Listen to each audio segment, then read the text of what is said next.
Hello, beautiful people. Good morning, good evening, good afternoon. Honest Am here, the creator and writer of the Honestly Sis newsletter, my weekly newsletter geared towards millennials who are truly trying to get their shit together. And I am here for another daily motivational video. We're using the tarot to become the alchemists of our life and to teach us how to become spiritual beings. A little bit about me. I do not just use the tarot. I use God and customs in the same sentence, and I may mispronounce some things, but if it does not stop Charlamagne the God, it will not stop me. All right, let's get to it. I'm actually going to start these with my favorite cards.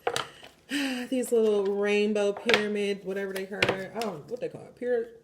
Prism Oracle. All right, I hope that this message finds you well. Dear God, guardian angels, ancestors, and beings of light, what information do you deem worthy for us to hear? Allow no room for doubt or confusion. In me or the hearer's mind. In God's name I pray, Ashe.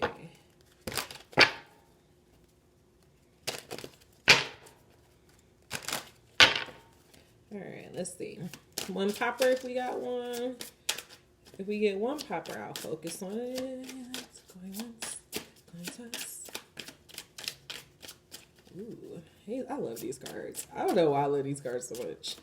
I don't know, I just feel good. I really fuck with these cards. All right, so the two cards that we're going to focus on is, I really love this, ideation and love, with hunger coming out. But the two cards that we're definitely going to focus on is ideation and love. The message that I get the message that I get from these cards right away is that this is going to be a message that talks about our idea of love, or our conception of love, or maybe what we believe is even possible about love. I know I have an article on Honestly Sis called The Thing About Love Is You Get What You Believe.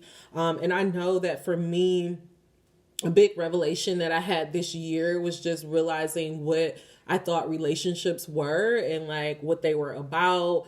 And I just really had to do a lot of deprogramming. One of my favorite Disney movies of all times is Beauty and the Beast.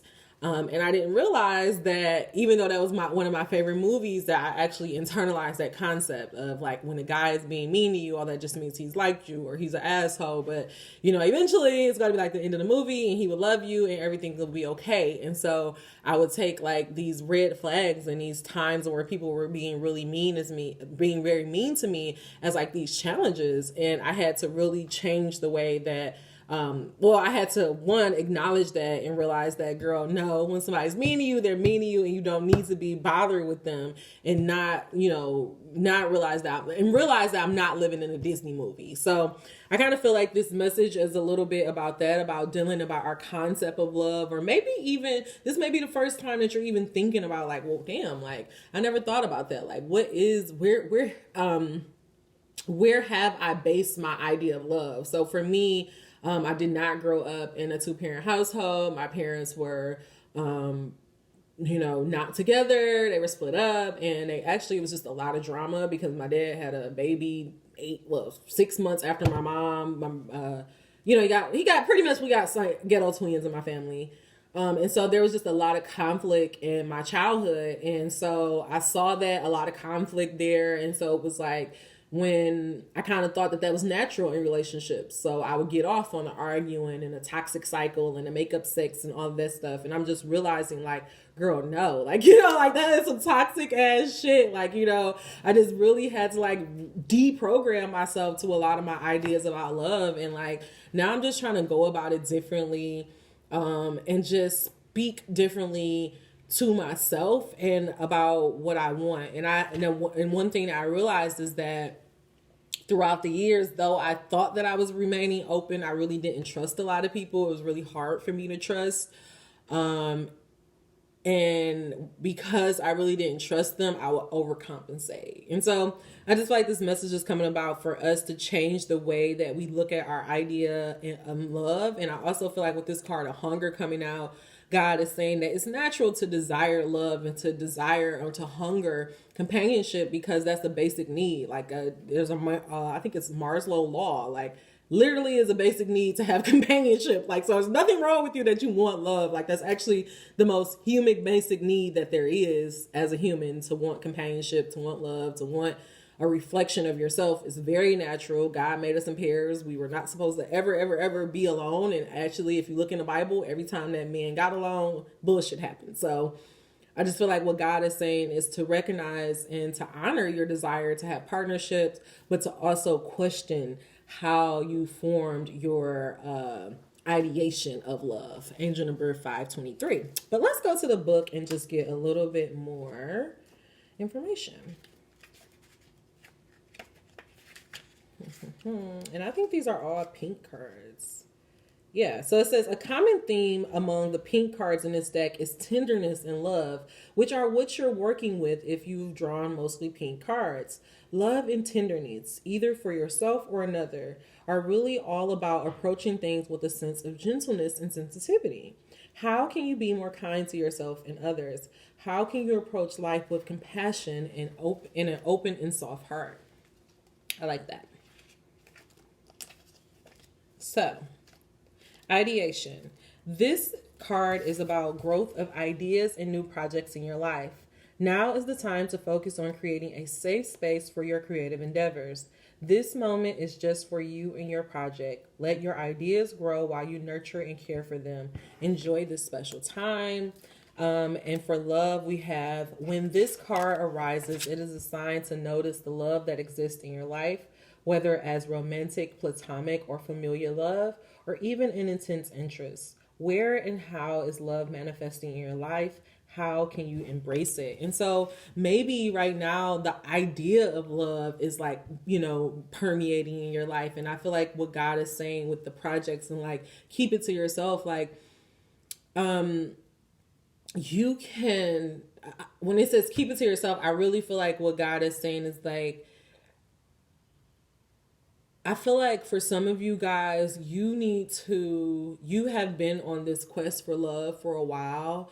I think you've been getting like love readings and all this stuff. And I feel like what God is saying is like, it's time for you to go inwards. Like, and honestly, my focus for 2022, become your own guru. Like, the answers that you're seeking is inside. Nobody outside of you, especially when it comes to love, is going to be able to tell you what you should do. Only you know what you should do about love.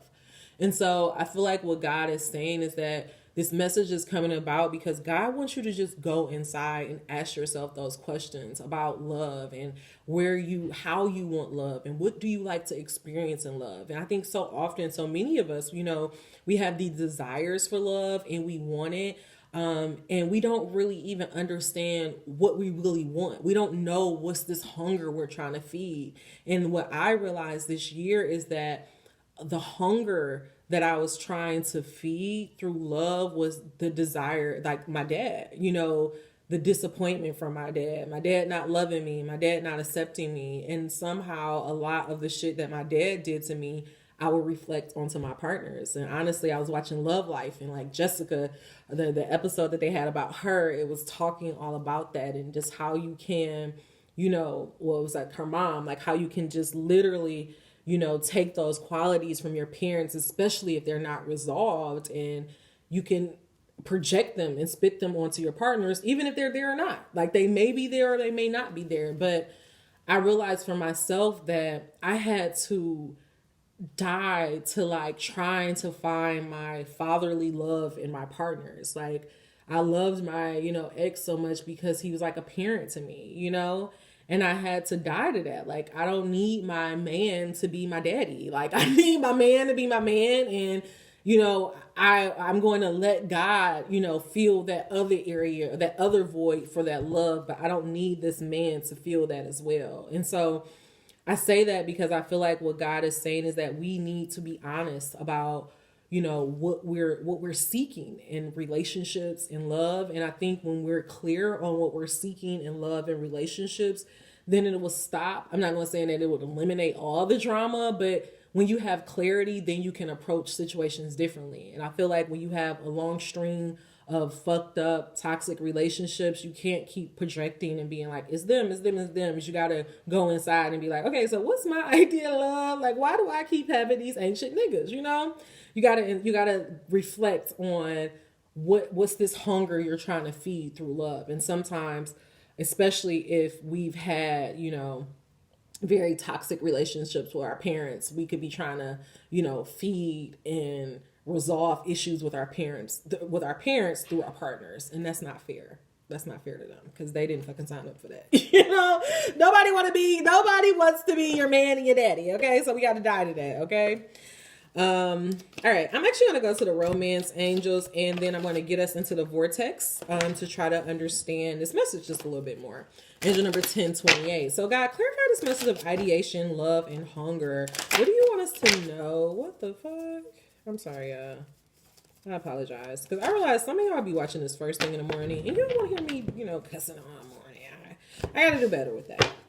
Ideation, love, and hunger. If you like me cussing, give me a thumbs up. Give me a thumbs up if you fuck with me. Sign off. Ideate, but for real, I need some interaction. I think I'm about to put these comments back on. Even though I realize that the comments make me uncomfortable because sometimes I don't be knowing what to say. Like people be like, "Oh, that's such a good message," and I be like, "Thank you."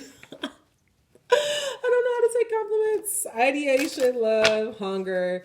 Ideation, love, hunger. God, what do you want us to know about this message? Why is it important for us to review how we look at love, what we are hoping to, you know, resolve and conquer through love? What is this message all about? Allow no room for doubt or confusion. Ideation, love, and hunger.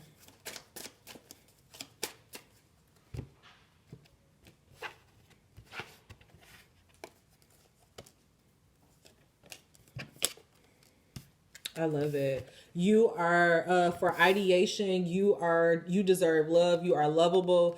Again, 1155. Not even again. I have to lose that.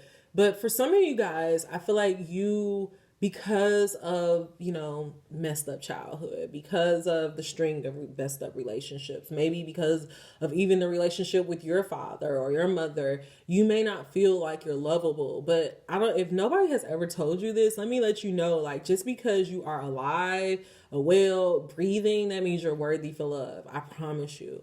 And like, when God created you, like he knew who you was gonna be. When God created you, he created a divine person that was just like you. So you have to know that you are worthy of love exactly how you are. You don't need to get a surgery. You don't need a BBL. You don't need to lose weight. You don't need to, you know, buy some weave. You don't need contacts. You're worthy of love just how you are because of who you are. So I feel like another reason why we don't get those relationships or we get relationships that, you know, kind of take us through the ringer and mess up our self-esteem, it's because we don't believe that we're worthy for love on the inside. And so I feel like God is giving this message is to say, you know, if you've been going through a string of bad relationships, that now is really the time for you to take a pause, be like Molly, take a break. Don't be in any relationships for a while and just really work on yourself and really work on your idea of love and like where you got your concept of love or who is your ideal relationship of love. And maybe it may be like your parents or whatever, but still you have to be like, okay, well, they was in the 60s or, you know, it's like you need to look at that. And then I also want you to try to figure out what are you trying to fulfill through your love? Like what hunger are you trying to fulfill through love? Because if you don't feel worthy of love or if you have low self-esteem, then you may be wanting to get with a partner so that you can feel worthy of love and you can feel a self-esteem. But if another person has to validate that within you, that means that when that person is not there or that person has the ability to take that validation away. So that's why it's so important for you to be alone, to take time for yourself, to love yourself so that nobody can rock that from you. You know you're worthy of love. You know that you're an amazing person. And so now you can attract somebody who can show you that reflection of that, okay? For this message of love, God is saying it is safe to love. Excuse me, it is safe for love. That was disgusting. Angel number 1435, I apologize. You are safe to love. Open your heart to give and receive love in the highest forms. And so, doubling down, it feels like because you've had, rocky paths, haven't had the best, maybe the best relationships, maybe not the best relationship with your parents. And so you don't feel worthy of love on the inside. And so you're not accepting love. And so even though you're out there looking for love, you really are like this. And so you're attracting the version of you that's like this. Okay. So what God is saying, when you work on yourself, you feel worthy of love on the inside. When you feel worthy of love on the inside, then you can attract those different resources. And then you know that it's safe for you to love because you know that who you are and what you're bringing to the table, and you're approaching love differently. Okay.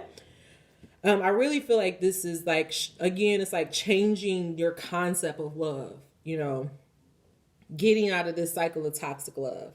Last thing for hunger, we have, yes, this is a soulmate. And so for some of you guys, if you are entertaining somebody or, maybe you may be entertaining somebody, maybe you may be feeling somebody, God is saying that is your soulmate. But you could have your soulmate. This is the thing. You don't want to meet your soulmate and you don't feel like you're worthy for love. You don't want to meet your soulmate and you're still like this. So that's why it's so important for you to work on yourself and for you to feel like you're worthy of love. I'm going to give us a tool that we can use. And then I'm going to end this with a Sufi and get us on. Actually, I'm going to end this with a note from the universe and get us all out of here. You deserve love. It is safe to love, and this is your soulmate. God, clarify this message of ideation, love, and hunger. How can we open up our hearts to love after being disappointed or not having parents who validated our worth? God, how can we know that we are worthy of love so that we can get all of those relationships that are truly meant for us?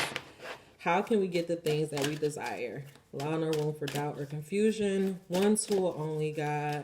Thank you. My manifestations are an indicator of my beliefs. It is always true that whatever you are living always matches your chronic vibrational pattern or belief. And it doesn't matter. So I'm going to pause. I'm going to read this one more time. It is always true that whatever you are living always matches your chronic vibrational pattern or belief. So if I pause right there, what God is saying is that if you have been living a cycle of ancient relationships, a cycle of abusive relationships, then that means it's matching your chronic belief pattern. So maybe it's saying that the reflection of I'm not worthy of love, I don't deserve love, nobody loves me, what is going to manifest in your life is toxic, unworthy, unrequited love. And it doesn't matter if you have an excellent excuse for your negative thoughts and negative emotions. Let's pause right there. And it doesn't matter if you have an excellent excuse for your negative thoughts and your negative emotions. It doesn't matter if your parents abandoned you.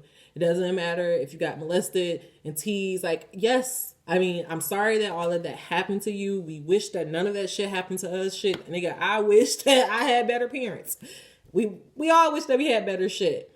But what God is trying to tell you is that you choosing to believe that you're worthy of love despite what happened it's not like you're validating it. It's not like you're giving it a pass. No, but you have to choose to think something differently. Or you're going to keep living out that same, I'm not worthy of love, nobody loves me. No, like you're going to keep living it out because that's deep down, that's what you believe is possible, right? So what God is saying is that you have to change what you believe is possible for your life. And what you need to change is your belief that you're worthy of love, that you deserve love because you are alive. It doesn't matter that I don't want to say it doesn't matter that your parents didn't see your worth, but because your parents didn't see your worth and because you have been neglected and abused all your childhood, it does not mean that you deserve to then live that as an adult. You don't have to live life that way. Actually, God is trying to show you right here, you don't have to live life that way. And I truly feel that if you had such a fucked up childhood, then you deserve love all that much more. You see what I'm saying? They will still equal your point of attraction. What is manifesting on every subject in your life is an indicator of your beliefs you hold and your chronic patterns of thought. And so this message is coming about the law of attraction establish happy relationships. And so doubling down, should I read this? The law of attraction cannot bring you a well-balanced, happy person if you are not already that yourself. Bye. Angel number 1952. Let's read it one more time. The law of attraction cannot bring you a well-balanced, happy person if you are not already that yourself. So what did we just say right here? This whole message came about for God to say you deserve love, you are safe for love, but you have to deal with your idea of love. You have to know that you're worthy of love on the inside. You have to know that you deserve a happy and well-balanced person on the inside, and then you have to be that. But you can't be a miserable, toxic person and think that you're going to attract a well-balanced, happy person. It don't work that way. The law of attraction, no matter what you do or say, will bring to you those who predominantly match the persons who you predominantly are. If you are not happy with yourself or with your life, the attraction of a partner will only exaggerate the discord, because any action taken from a place of lack is always counterproductive. Let me read this one more time. If you are not happy with yourself or with your life, the attraction of a partner will only exaggerate the discourse. You don't feel worthy of love. You feel like shit. You feel like nobody loves you. You feel ugly. And then you get a partner who at first makes you feel, he makes you feel like the best thing in the world. And then guess what? Then he makes you feel like shit. Because deep down inside, that's what you really feel. And he's going to reflect that to you. Because any action taken from a place of lack is always counterproductive. So what God is saying, I'm going to double down. If you've been having a string of anxious relationships, take a break, take a pause, and just work on yourself. Love on yourself. Ask yourself, do you really believe that you're worthy of love? Do you really believe that you're worthy of, having a healthy, counterproductive relationship? And a lot of that, you have to take ownership of it, of what you believe is possible for your life. And I tell you all the time, you don't have to do this by yourself. You can use sleep hypnosis tracks. I will put the link down below. But it is critical for you to work on your beliefs and what you believe is possible. I know, y'all. I know that this world tells us over and over, Black women don't deserve happy endings. Black women are too strong. Black women are we undesirable, we unlovable, least protected, all that shit. And I feel like we have internalized that. But we got to reject that shit and be like, I am worthy of love. I am worthy of having a man who is not only healthy, wealthy, but he is loyal and protective and loving and nurturing and guiding and all of those good things. Okay. Like, we have to start speaking life over our relationships, and not just speaking life of our relationship, but truly taking accountability for ourselves and becoming the things that we want to be, because our manifestations, our life, our everyday life, what's coming into our life is an indicator of our beliefs. So if you ain't been having ain't shit, you got to ask yourself, do I believe I'm not shit? Do I believe I'm not shit deep down on the inside? And if that is the case, you need to make those changes and move accordingly. All right. I am going to get us one final message to just wrap this on up. God, I'm actually going to go to the blessing. This is our final message. I hear somebody saying this whole message is about you knowing that you're worthy of love, and you first deciding what type of relationship you want to have. You becoming that partner, you becoming the dream partner so that you can attract that partner for you. Becoming a divine mate on your own. Here it is. Where the hell are these? Oh, there they go. I got like all these books out here. Okay. You have to know that it's safe for you to love. You're worthy of love, but you have to first know that on the inside. You know, you got to do that work. You got to review yourself. You got to, you got to believe it's possible to have love. All right, God, what is a tool that we can use? He's asking me to pivot, guys. Sorry. All right, God, what's an affirmation that we can use to just know that we are worthy of love in all forms? God, clarify this message, or just actually not clarify, wrap this message up of ideation, love. We deserve love. It is safe to love. Our manifestations are an indicator of our beliefs in the law of attraction established our relationships. My every thought is attracting its vibrational essence. God letting you know when it all starts, your power of your mind.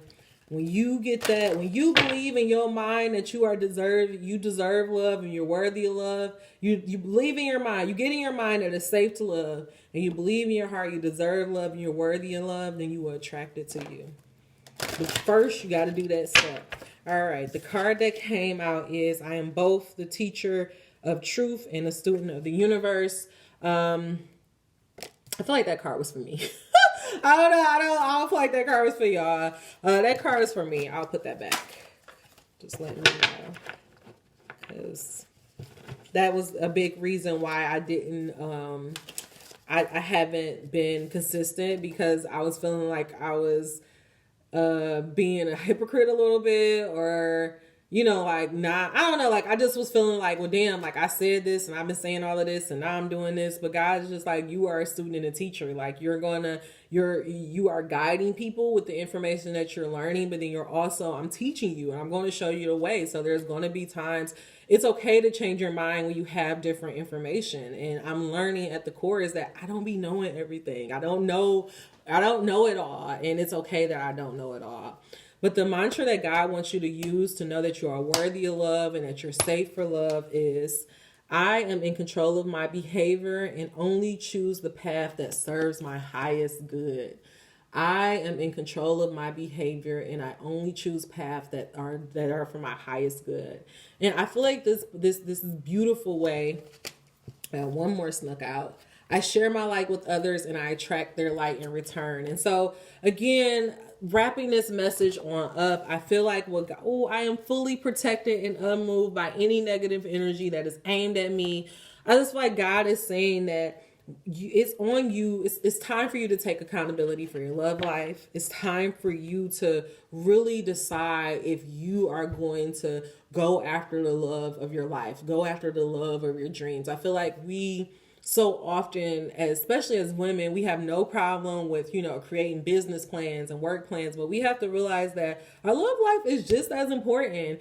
But it just doesn't look how it would look for a business, but it still deserves that same effort, time, and attention. And for us, what you have to do is work on feeling worthy of love and deserving of love and changing our concepts and getting rid of all that toxic behavior so that you can meet that person and share love with you, because you're worthy of love. Your soulmate is waiting for you, but first you need to know that on the inside, boo. Okay, y'all. Angel number 2810. That is all the messages I have for you. If you made it to the end of this message, please give me a thumbs up. If you made it to the end of this message, you are not subscribed. What are you waiting for? Until we meet again, dream those dreams. Never let the internet rush you, and never, ever, ever let someone tell you what you cannot do. Namaste. If you guys want to work on your limiting beliefs with love, or if you want to work on some of your blockages around love, please make sure you check out my website, because my books are open. See you soon. They're only going to be open for 2 weeks at a time. So if it's open and it ain't open, just catch me next month. Okay? Bye.